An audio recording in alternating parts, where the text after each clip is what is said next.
Nejautā. Nu, bet ja viņš ir viesnīcā, tad viņš saka, viņš kaut bija pēc tavā. Skatīties. Tas man pie ministra padomas. Evo, pa loku ar čāviem arī, drīkstat. Jā? Ejiet. Nav ko to jūs. Jā.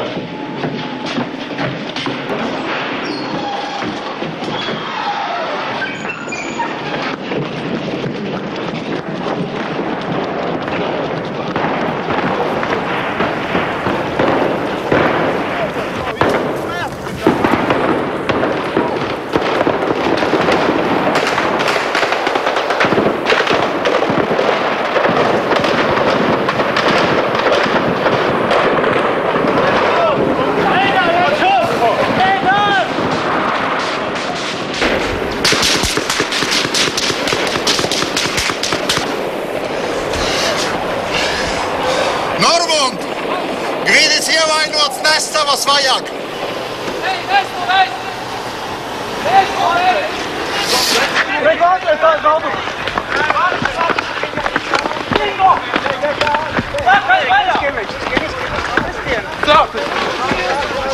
Viņam šāviem ir Zinu.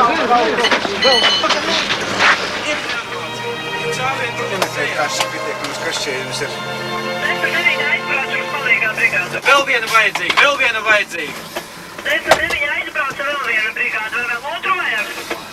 Te būs daudz, vajag tik saukt.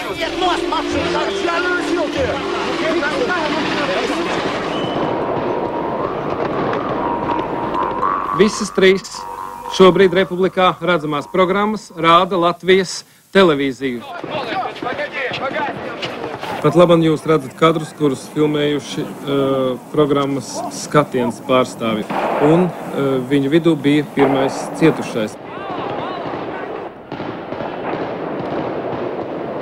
Bet lūk kadri, kuri mums atnesa pirmo sērvēsti. Tātad nošauts režisors un kino operators Andris Slapiņš. Pavisam aizvadītajā naktī miruši 5 cilvēki. Iekšā un viss. Aizmirst reklamu. Zini, kas to kameru paņēma? Mūsēja kāds?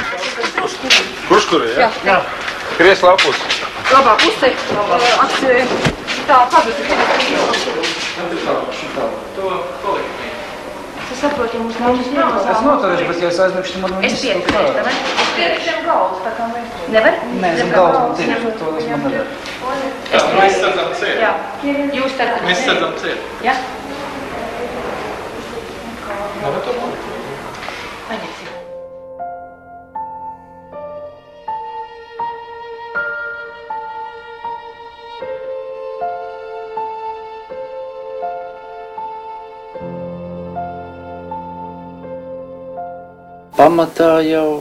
Pamatā mēs satikāmies uz garo filmu, uz mēsiem saucamajiem, ja. Un tā arī mēs visu to filmu nostrādājām kopā, un faktiski ne tik daudz nostrādājām, kā pat nodzīvojām visu to filmu kopā, jo, nu, visa tā filmēšana jau faktiski pārvietās par tādu dzīvesveidu. Tas jau vairs nebija tikai tā no dienas uz dienu pafilmē, nefilmē. Bet tie jau bija sākumā nedēļas un beigās tie bija mēneši. Un, ja nemaldos, Saša bija parēķinājis 1 gadu, ka mēs, nu, cik tā gadā 345 dienas kaut kur, ja, kad pār pa 250 mēs bijām kopā. Nevis mājās ar ģimenēm, bet tieši braucienos. Ja.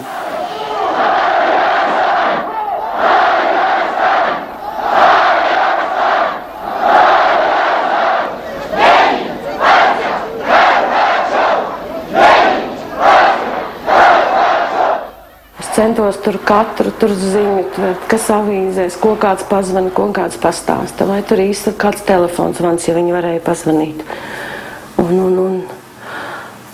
Jā, un tad tur bija arī tāds viens laiks, ka tur bija kaut kādi jau mistiskie zvani, man jau brīdināja, ka var tur kaut kādi tur tajā laikā no Čekas tur interesēties, un bija visādi tādi dīvaini zvani, kur ir un kur atbrauks, un tur tā bija tāda daudz tādas dīvainas situācijas ir, bet, nu, Protams, ka tas viss radīja bailes, un arī tie visi bravūrīgie stāsti pēc tam jau, kad viss ir labi beidzies, kad ir nolaidušies Rīgā, un viss ir tā jau tādā, zināmā, komforta zonā, un tad jau arī čaļi jau viņi paši grupā satiekās, un arī tur tā reizēm arī bravūrīgi stāsta par tiem saviem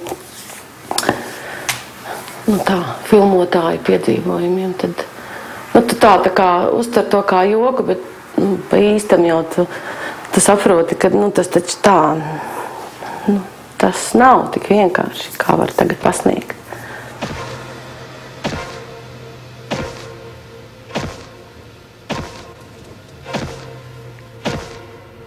Galu galā, faktiski mēs ar tādu nopietnu disidentu darbu tajā laikā nodarbojāmies, ja, un tā iekšējā sajūta jau nebija diezgan patīkama, ja, jo tu jau nevarēji zināt, kurā brīdī tas tev var kā beigties, ja.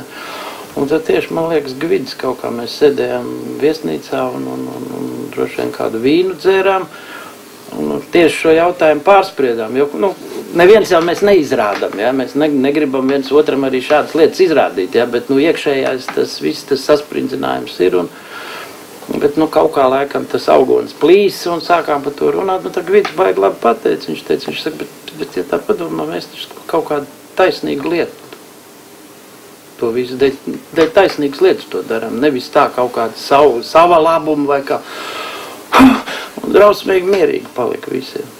Tas tā, kādam vajadzēja to, it kā iekšēji katrs ar to visu arī dzīvoja, bet kādam to vajadzēja pateikt, un tas bija Gvids, kas to pateica, jā. Un tādā veidā, tas sasprindzinājums faktiski bija, jā, jo, bet kaut kā jau tas tad bija pierasts pie tā, un par to tā vairs īpaši nepiedomāju,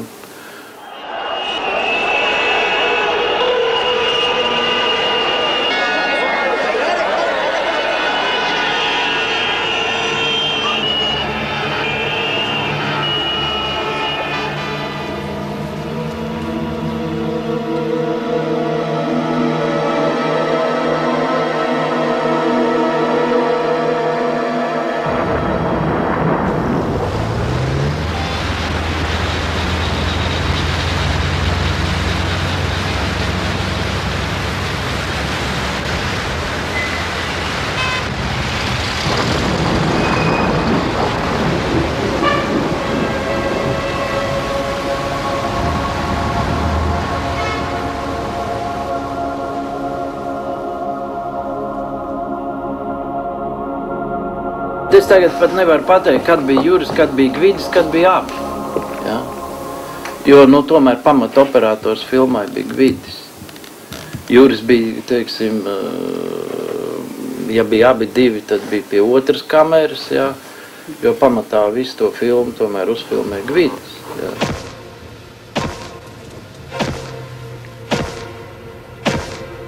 Es domāju, tā ir vissvarīgākā īpašība operatora, un es domāju, tā ir intuīcija, ja?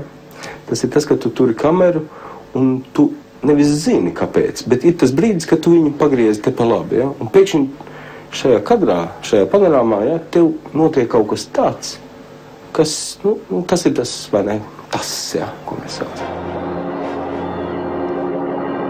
Ja mēs skatāmies uz kadriem un materiālu filmā Mēs, ja es domāju, ka viņš vēl ar savu netik ļoti lielo pieredzi tajā brīdī, es domāju, ka viņš izdarīja fantastisku darbu, un tajā filmā ir tādi kadri, kur, kaut vai sievietes iznāciens pat pie trepēm, kur nāk karavīri, ja, un es domāju, viens nepieredzējis operators varētu mierīgi izslēgt kameru dēļ, kurā brīdī, kamēr tie armijnieki skrien, bet viņam, ir šī sajūta, ka tas kadrs ir jātur, un iznāk sieviete, un vēl iznāk vīrs, kas viņu valk projām, ja, un tad es saku, Gvido bija, ļoti jūtīgs operators, kas ir operatoram ļoti svarīgi un ļoti būtiski.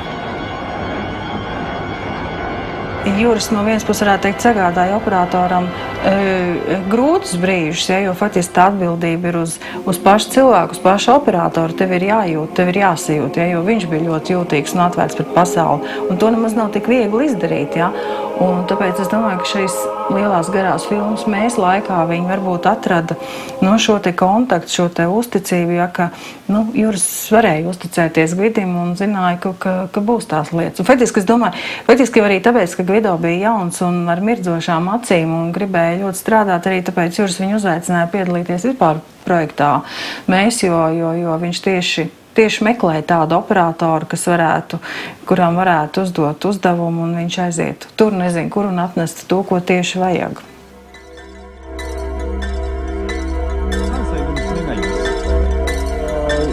У вас нет беспокойства быть в Чернобыле? Нет. Нет? Это моя работа. Я кинооператор. Я не должен бояться. Да. И вы готовите специальное оборудование? Бросьем воду.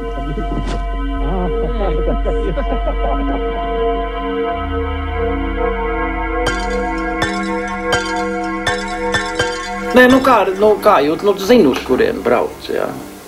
Zinu, uz kurien brauc un zini, kas tur. Jo uz vietas jau tur tā neko to nejūt, jo tur tāpat cilvēki visi staigā, cilvēki visi kaut ko dara, jā. Ir tāda iekšēja sajūta, bet tad jau vēl tas stulbais jauniešu maksimālisms un doma, kādam tas ir jādara, jā, tad mēs esam tie, kas to dara, jā.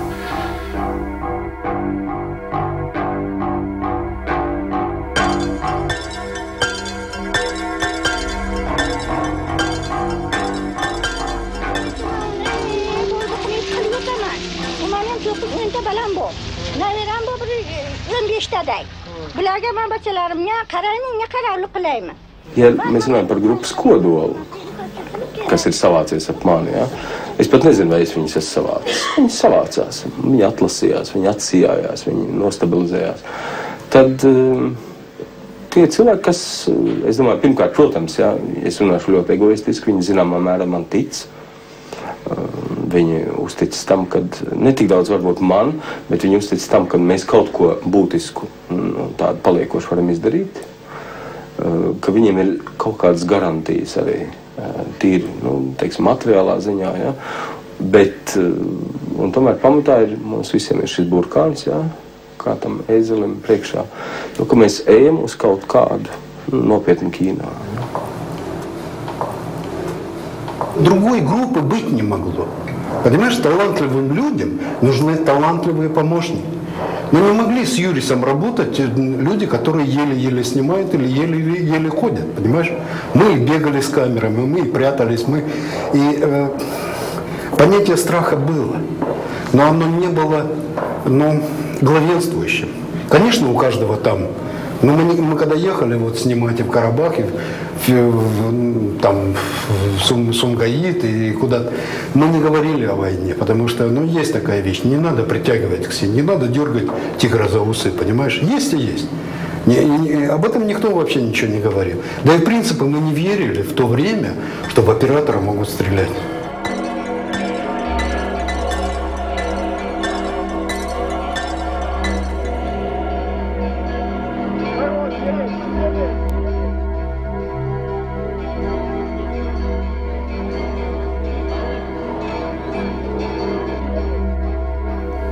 Nē, kaut kā viss tas bija, teiksim, tiešām tas bija tāda, bija tāds emocionāls pacēlums, jā, ka tu dari kaut ko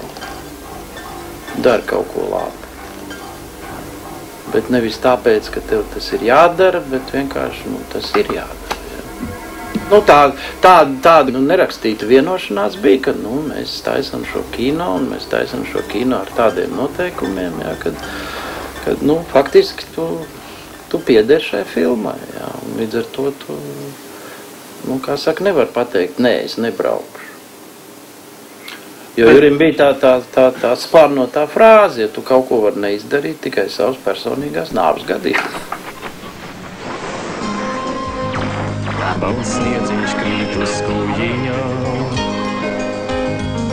Mēs ticam tām zaļajām un dzīvājām. Zaļajām un dzīvājām. Vienu mūža gadu garu es uz egles zāra kāru. Mēs ar Vitiņu satikāmies pirmajā filmā. Tā bija Aleksandra Lemeņa filma Atklātā pasaule. Gan viņš, gan es ienācām Rīgas kinostudijā kā jauni cilvēki, kas ļoti priecājas par šo iespēju atrasties radošā vidē. Un pēkšņi viņš man saka, tu zini, man tik ļoti dzīvē gribētos izdarīt kaut ko nozīmīgu un paliekošu, kaut ko tādu tiešām nozīmīgu. Un viņš saka, un es zinu, ka es to arī izdarīšu. Tu man tici, viņš vēl pajautāja. Es teicu, jā, es ticu. Toreiz, kad kinostudija vēl bija pilna cilvēku un darba rosmes, ik pavasari viss pulcējās teritorijas sakopšanas talkā. Operators Andris Seleckis šoreiz nokavējies. Toties čakli jau rosās Valdis Eglītis, Jūras Podnieks, Arvīts Krievs un citas kino autoritātes. Es nekad nevaru iedomāties, ka man būs kādreiz jārstāsta pa Gvidiņu, ja, kad tas tā jocīgi. Es teikšu, ka viņš bija tāds spīdeklis, ka redzēju, viņš būs kino, pret tā nebija. Viņš bija viens no daudziem, ja. Viens no daudziem, bet, nevarētu teikt, ka viņš bija, teiksim, kā Slapiņa Andris, ja. Ja, kas vēl mums uzreiz tā uzspīdēja, kas, pats par sevi redzams, ka viņš ir tās. Video tas nāca smagu darbu viss, ja. Viņš zināja, ko viņš grib, jo konkurence, jo kino kronikā kļūt par operatoru šausmīgi grūti, tur pat grūtāk nekā Gikā iestāties, jo cik mēs turēt bijām kādu 16, 17, ja. Mēs paši jau dalījām, cik tur pirmās, tā neoficiāli, ja, iekļauties, bet, video. Un pēc tam Podnieks Jūras ieraudzīja, ka tas tāds ļoti mērķtiecīgs čalis, pārējais jau viņš tā. Es sekoju pa gabalu viņam tikai līdzi, jau viņš aizbrauc uz Černobilu, bez tam, kur viņš iekolās un pamatīgās ziepēs tur visur, kur raksturs viņam to atļauj, man liekas, ka tā iekšējā pārliecība, ka bez viņa tur nekas, ka bez viņa tur nezdarīs, laikam ar viņam tāda bija, ja. Nezinu, uzfilmēt te no šienes, es tur nevaru ielīst, es savu protēzi izlaudīšu, lai es priekšā tiktu.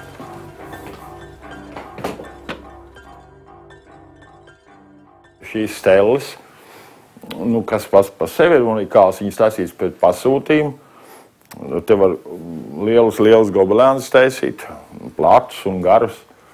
Un tad, kad viņas atved, bija tāda dēļu kaudze, es domāju, ārprās, tad es vispār nekad neķeršos klāt.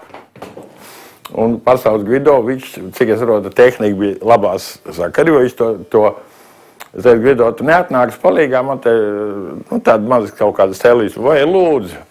Un viņš ieraudzīja, jā, viņš, protams, nomījās, bet tiešām Gvido pēc rasījumiem salika šīs stēles, jo man bija, pilnīgi kāda skaidrība, kā to var izdarīt.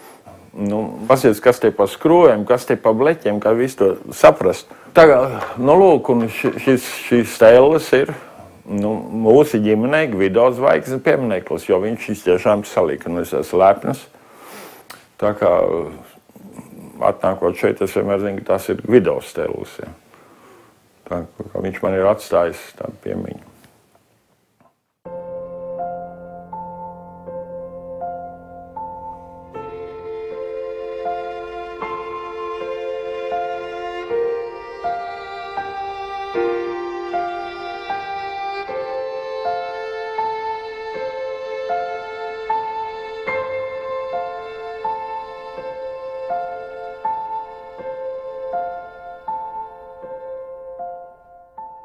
Tie plāni, ko mēs katrs gribam dzīvē sasniegt ar savām teiksim, radošajām lietām, sakrita, vai ne, ļoti bieži. Un tas bija tas pamats, ar ko mēs, teiksim, ar Gvido, teiksim, mēs bijām nevis tikai Ivetes un Daigas vīri, bet teiksim, tas bija tas, ar ko mēs arī kaut kā tā vairāk sadraudzējāmies. Un, protams, tā bija tā viena sadarbība, ko mēs to vienu klipu taisījām, vai ne, kas bija Gvido laikam, kursdarbs vai kaut kas uz to modi. Tā ideja pamatā bija tāda, ka ir kaut kāds rādio, un ir kaut kāds cilvēks, kas lien visur, kur vajag un kur nevajag, un kas visur līd ar to savu mikrofonu un visādās dzīves situācijās, vai ne. Varbūt, ka tur bija vēl kaut kādi dziļāki vārds, varbūt tās ar Gvidi, varbūt kaut kādas dziļākas rakumus gribēju izdarīt vai ne, bet, es teiksim, kā muzikas autors un izpildītājs, es tur vienkārši, tā, to nolasīju, to informāciju šādu.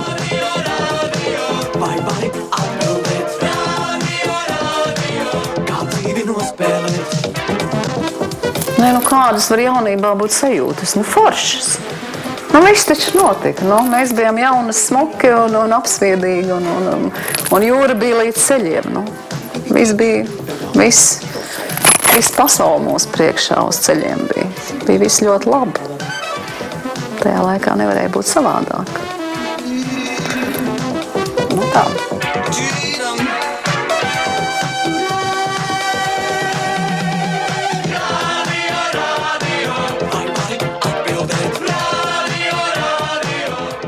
Pirmsākums laikam jau bija jāmeklē tomēr Rojas vidusskolā, jo tā bija, arī, kā saka, viena daļiņa no tās lielās valsts, kas tajā laikā bija, bet viņa bija mazliet specifiska ar to, ka tā bija pierobežas zona.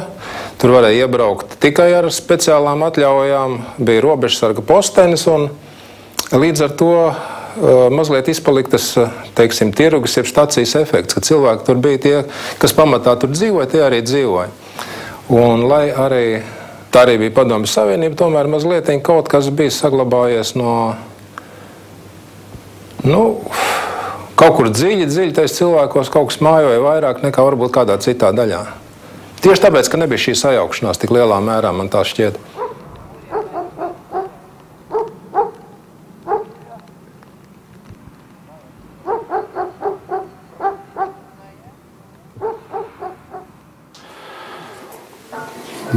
Tā mēs kopā it kā bijām. Vēl varbūt tas, ka Gvido bija komjauniešu sekretārs. Komjaunatnē jau bija, man liekas, visi izņemot tie, kas bija nesekmīgi un izslēgti.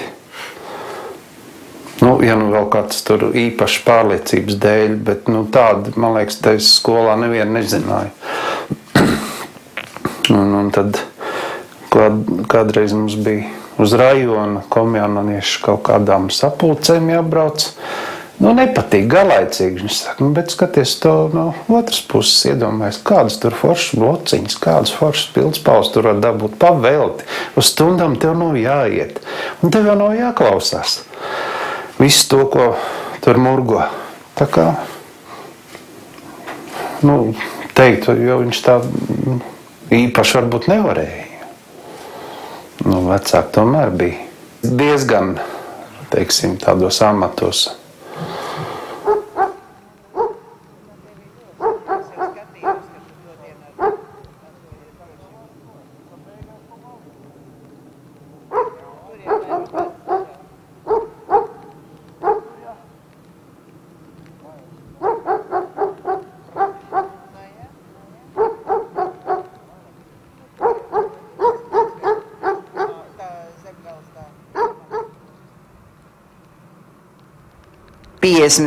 Gadā mēs ar vīru bijām aprecējušies, un 58. gadā jau bija puisis mājās jau.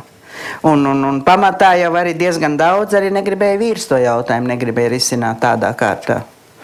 Tā kā tas nāca tā, bet pēc tam es gāju, protams, caur mediķiem, lai būtu izziņa, kad es nedrīkstu abortu taisīt, jo sākums bija tāds, ka nevajag.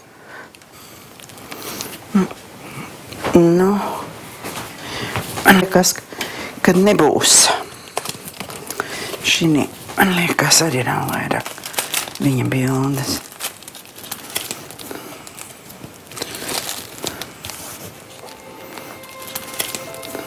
Kad piedzima, tad no sākuma vīrs, protams, negribēja vispār.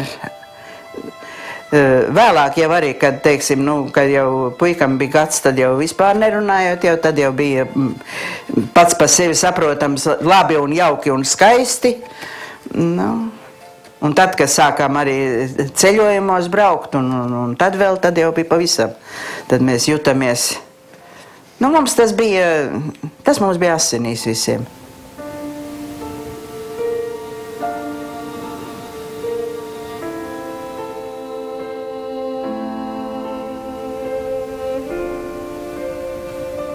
bet viņam ar tēvu kontakts bija ļoti diezgan tāds atturīgs. Jo, pamatā jā, jo pēc institūta, tāpēc, ka viņš neaizgāja mācīties tur, kur tēvs gribēja. Bet arī pirms tam viņš jau nepakļāvās tēvam. Viņš nepakļāvās, viņš negāja, viņam nepatika iet pie tēva, lai remontētu mašīnu. Tas bija tā, tas bija piespiedu jautājums. Bet tas viņam neinteresē. Viņš saka, bet neliec man darīt to, kas man nepatīk. To viņš arī pateica. Viņš teica, es tēvam pierādīšu, ka es varu izdarīt. Jo viņam jau pa visu varu vajadzēja, aiziet jau jūra pēdās vajadzēja aiziet. Man jau no Gvido tagad ir daudz mazāk bildes nekā no tagadējā varianta, no mazbērniem. Jo Gvido bildes jau, kas jau bija tādas, pamatā jau aizgāja pie viņam līdzi.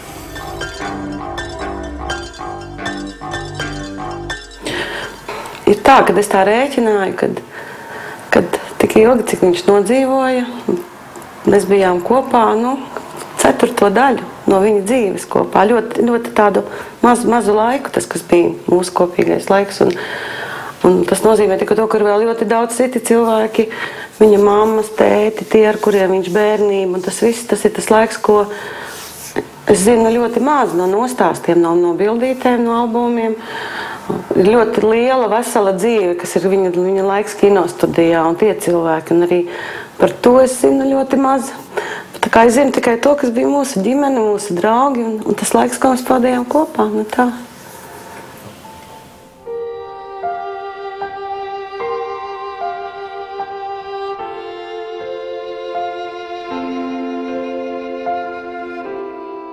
Gvido zināja, ko viņš izvēlās.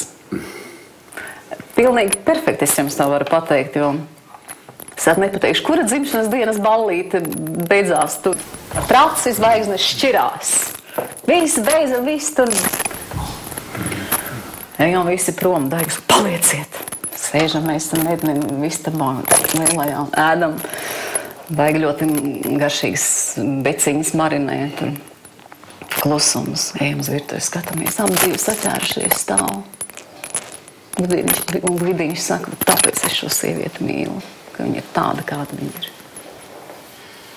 Tur bija viss kārtībā.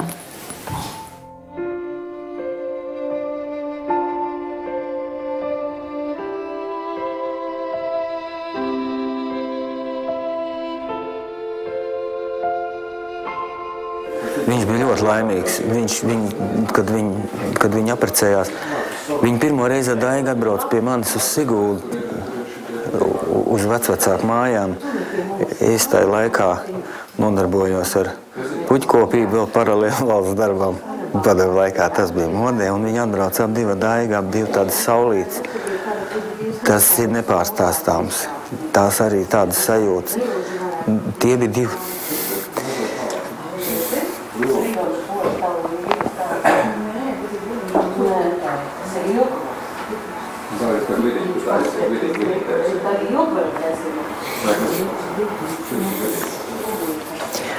Tie ir tādi divi cilvēki, ja? Divas saulītes kopā.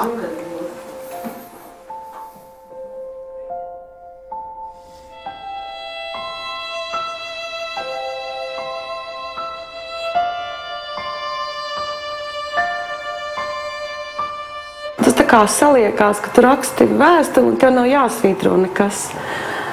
Kā satikāmies, sākām, un tā vēstule rakstījās, praktiski bez neviena svītrojuma, ka tev nav nekāds melnraksts. Tā, protams, ka mēs sastrīdējāmies, izsakašķējāmies, mēs nekad neesam kāpušies, tas gan tā nav bijis, bet tas viss jau ir vairāk tāds, teiksim, lai uzturētu tādu karstumiņu bišķīti apkārt. Es Uniņu redzēju pavisam maziņu. Tāds knibulīgs, ja, un es ieraudzīju, kad mēs satikāmies pagājušo gadu.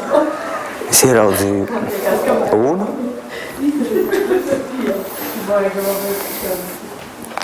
Tas ir Gvido.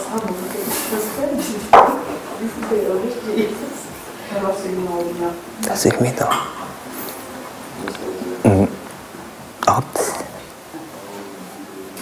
balss, viss, gaita, tas šarpais, tie visi tie pagriezieni. Ja jūs gribiet zināt, kāds bija video, paskatieties uz Unu.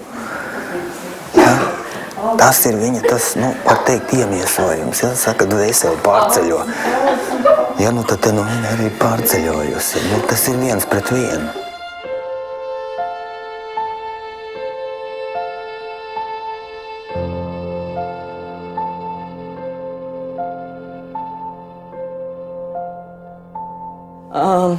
Kad satiekās draugi, teiksim, kolēģi, tēti bijušie, mamma, ko stāsta, tad ir daudzas lietas, ko es domāju, kad es atceros, bet īstenībā tas vienkārši man ir tā kā iesēdies atmiņā no tā, kas ir stāstīts. Tieši kas ir tādas manas personīgās lietas, ko es tā kā noteikti zinu, kas ir bijis. Tādam humoram ir bijis tas, kad es atceros, agrāk bija kondensētais piens, ko, tā kā man teica, ka nē, tu nedrīksti, tas ir kaitīgi tur zobiem, veselībai, bet te pašā laikā es viņus pieķēru, ka viņi abi divi ar mammu pakluso iet pie leduskapja un ķeksē to tur. Citreiz tētis pat viens pats varēja apēst visu burku, bet, es tā kā nedrīkstēju, tas tāds, tāda sāpīga atmiņa. Tas, ko es atceros, ir viņu biezie mati, jo tādi paši ir krišjāni. Tad, kad tad ieliek pirkstus matos, it kā man saka, man arī ir viņa mati, bet, tad, kad ir uz brāli es paskatos, tad man ir atkal tā sajūta, kad gribas tos pirkstus ielikt matos un tā riktīgi tā sabužināt, un tu zini, ka tev tā rokā nekas nepaliks, ka viņi ir tādi, riktīgi biezi. Tas ir tas, ko es tā kā, atceros no tēta, un filmiņas, kameras, tur tāda lente, šitāda lente, tāda soma, šitāda soma. Tas ir tas, kas mājās vienmēr bija, un kas mums arī, teiksim, ir palicis kaut kā noglabāts, kas ir kaut kāds, teiksim, tēta soma ar kaut kādām tām zīmīgākajām lietām. Jo tās pārējās lietas arī, varbūt, ka būtu vairāk bijušas kaut kādas bildes, teiksim, ko mēs kopā daram, jo lielākā daļā, teiksim, tētis ir bijis otrpus kamerai. Tāpēc arī to bilžu ir tik maz, un līdz ar to varbūt arī to atmiņu nav tik daudz.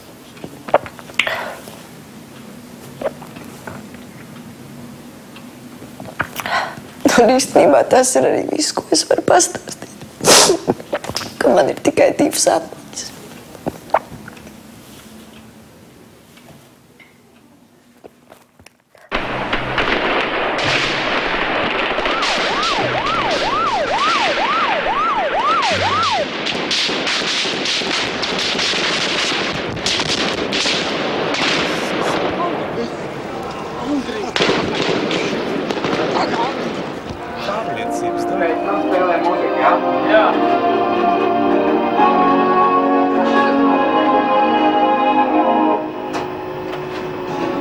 Logus ej iekšā. Pēc 7 minūtēm 2, te Jānis Šupkevits un nakts ziņas. Un tad bija tās ziņas, un tad, tad kaut kā tika nolikts gulēt Krišjānis. Tad es sāku zvanīties Antrai uz studiju, jo bija skaidrs, un tad jau arī tad Antra pateica, jā, kad viss ir kārtībā, bet vids ir ievainots. Tad tur vienkārši nebija varianti. Tur es tētis palika, es skrēju. Droši vien es pat neatceros, kā es tur pa īstam nokļuvu tajā slimnīcā. Man šķiet, ka kāds atveda un neņēma naudu. Vai kaut kas tāds bija taksists vai kaut kā tā. Es pat vairs baidos samelot. Un tad es tur biju. Rokā viņš ir iešauts? Jā, caur rokai viņš ir iešauts. Caur rokai gājis. Хорошо.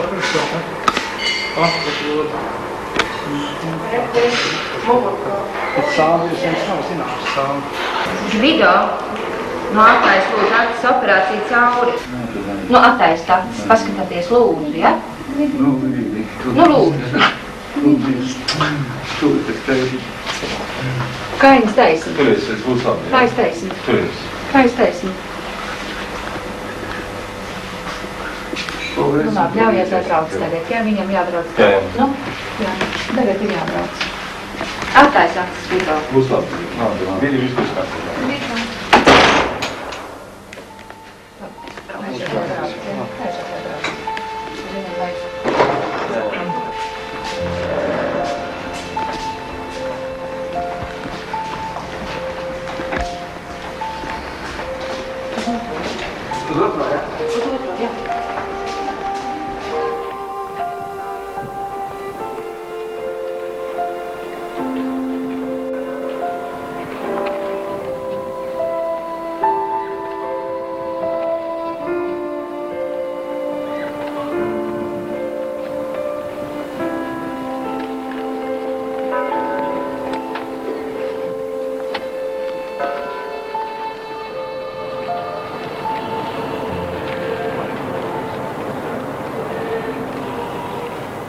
Ir tādas domas un gara enerģija, kas vieno un dod mums spēku. Šodien šis tautas gara spēks visvairāk ir vajadzīgs tiem mūsējiem smagi ievainotajiem. Es lūdzu Latviju savienot šo savu enerģiju vienā klusuma mirklī par manu operatoru Gvido Zvaigzni un visiem pārējiem, kas šodien vēl cīnās par to, lai paliktu dzīvi.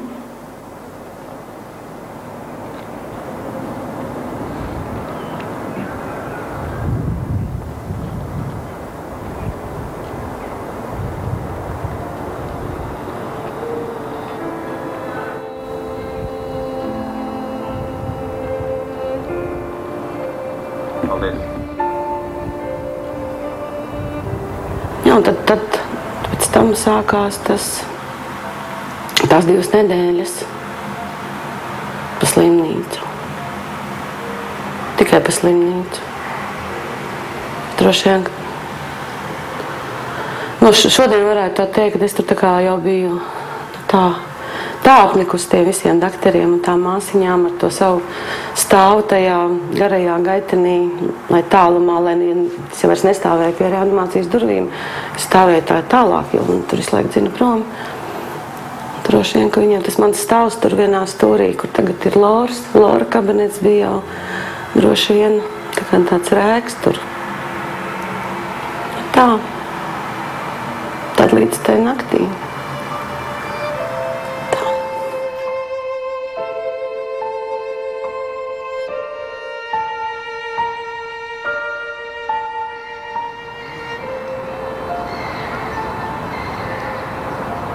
Tā sajūta ir par to, ka viens cilvēks, kurš ļoti, ļoti grib darboties, ļoti grib strādāt, ļoti grib realizēt savus radošos sapņus, piepildīt. Un tāpēc tas man šķita dubultīgi nežēlīgi, ja, ka tieši tādam cilvēkam tādā brīdī ir jāaiziet. Ja, un arī faktiski jāaiziet jau tāpēc, ka viņš arī gribēja filmēt, viņš gribēja to materiālu atnest. Un īstenībā, es atceros, mēs attīstījām Anglijā to materiālu, ko Gvido bija uzfilmējis, un faktiski viņš bija izgājis ārā ar 16 mm kameru, melnā naktī, tumsā, un tad tā, mazliet var redzēt tādas baltas, tādu punktiņu, ja, un faktiski, tas ir tas tavs pēdējais kadrs, ko tu esi uzfilmējis, un teļ kā tu esi atdevis dzīvību, ja, un man liekas, ka, tiem dažiem metriem ir tiešām ļoti augsti cēni, ja.